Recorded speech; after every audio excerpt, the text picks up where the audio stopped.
अशोकवने जनकात्मजाय आदायते नये बददाहलङ्कं नमामि तं प्राञ्जलिराञ्जनेयं महावीराङ्गनवतये नमः।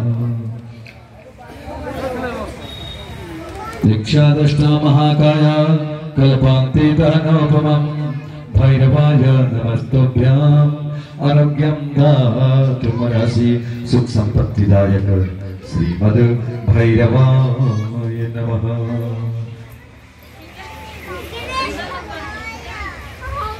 विघ्नध्वान्त निवारणैकतरणि विघ्नाटवेहप्यवान् विघ्नव्यालपुराभिमान गरुडो विघ्नेव पञ्चाननः विघ्नो तुङ्गगिरिप्रवेदनपवि विघ्नाम्बगिरवाणिव विघ्नागौगघन प्रचण्ड पवनो विघ्नेश्वरो पातु नः।